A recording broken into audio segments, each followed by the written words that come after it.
Okay, now that we have our 1-inch PVC pipe here on the thread rod assembly, take some Scotch tape and start wrapping around your 1-inch PVC pipe. Now this is done by trial and error. What you want to do is, if you choose to sand your 1.25" PVC pipe, you want to fill the gap up in between the inch PVC pipe and your 1.25" PVC pipe. So cut off 12 inches of your 1.25" PVC pipe and then push it onto your assembly here. And there's going to be some friction here, which is what I want, so it can stay in place. And then voila. Now this is one way you could sand your 1.25" PVC pipe. If you do it this way, I recommend doing it outside because PVC will give off some funky odors when you sand it, and it'll be very messy. You will have to use very coarse sandpaper to cut down the wall to the proper diameter so your EMT pipe will fit over this. What I personally recommend, which I've done, go to your local machine shop, have them cut you about 10 of them. From what I hear, is supposed to keep the price down, and also if you want to make future lightsabers, in the future, you'll have extra pipes to play with. So what you want to do next is cut off 12 inches of your 1.5" EMT pipe. Make sure that your ends here, make sure at least one end is going to be nice and flush and that it's deburred. Then take your 1.5" EMT pipe, slip it all over the finished 1.25" PVC pipe. Now this is the beginning of our rapid sander here. But before I start sanding here, what you want to do is to take your EMT pipe, and you look at it here, it has all these little galvanizations, all these marks in here. What you want to do is sand this down. So we're going to put this back on, like so. Okay, so just before we start sanding here, we have to control the speed of our grinder. What I have here is a dimmer switch with a slider on here. I have power coming in one end and obviously power going out, just like the way it's supposed to. You're going to use this device here on your grinder. Now when you are going to be sanding down or polishing up your EMT pipe here, what you want, that this is now in the off position, is that when you first turn it on, use both fingers and gently, slowly bring up your speed on your grinder to the proper sanding speed. Start off slow and be comfortable with it. And when you're at a decent speed, keep your index finger here on the top of the slider switch. So in case if it goes too fast for you, you don't like it, you could easily shut it right down. Okay, so now to sand our 1.5" EMT pipe here, I do have power now going to my dimmer switch, and the grinder switch is turned on. So I would recommend wearing safety glasses. Take 100 grit sandpaper, cut it off in a sheet like this. This is one of my used sheets. Place it over your EMT pipe. Take your index finger and your thumb, hold it pretty tight down here at the bottom. Okay. When you start sanding, you're going to want to keep pulling down. So when you're sanding, firm grip down here, lightly start pulling down here. Remember what I said about the dimmer switch. So let's start sanding this. Start off slow. Okay, I'm pretty comfortable with the speed right now, so I'm going to start sanding it. Alright, you're going to use a little more speed. Slowly as I adjust it.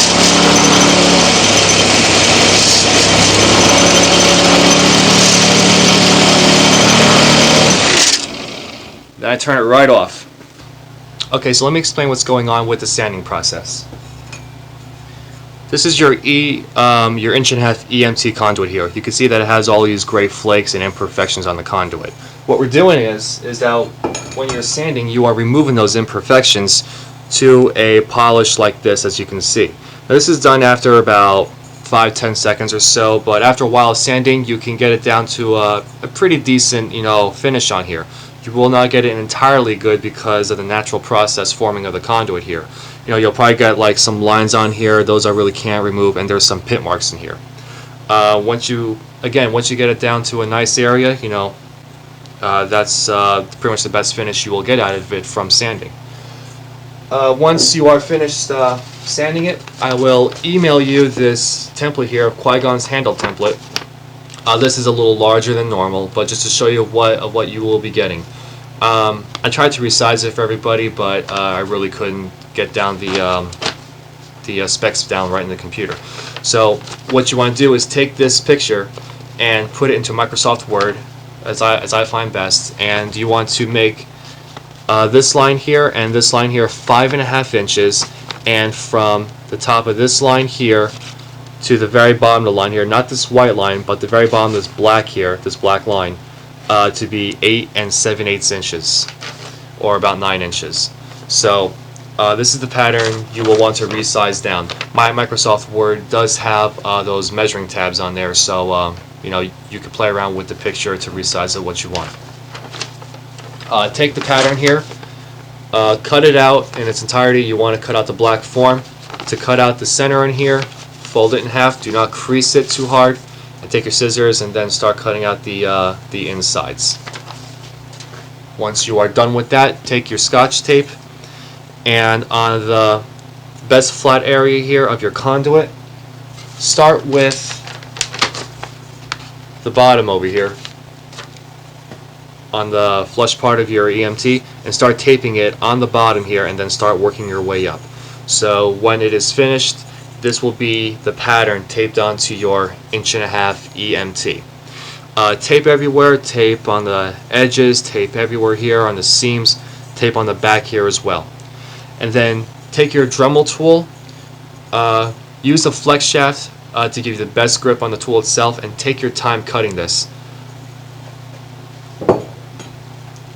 Now when you're cutting your conduit out with Qui Gon's pattern, this will be the finished product. This is the painted version of the 1.5" EMT that I'm going to use for my Qui Gon handle. Now, here's a little tip I'm going to show everybody here. To get these nice rounded edges in here, you're going to want to take your Dremel reinforced wheels, and you're going to want to start doing a bunch of parallel cuts like so. Okay, just bring it up to, but not touching the pattern of Qui Gon's handle. These parallel cuts will give you the best way to get these round edges. Remember, bring it up to, but not onto the black pattern. And then take your wheel and start to form out your round edges here. And the bottom here as well too. You're going to want to cut down, and then maybe cut out like a 45-degree angle, depending how much of a wheel you have left, and then start cutting around the bottom here.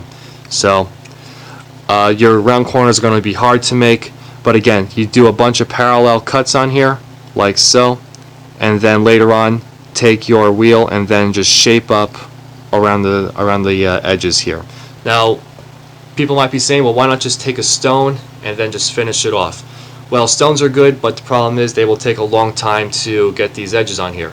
And plus, if you're not careful enough, the stone could actually run right off your work area and then right across your handle, and that'll leave a nice gouge on your Qui Gon handle here. So you don't want to do that. This piece took me about 2.5 hours to make, so take your time with it.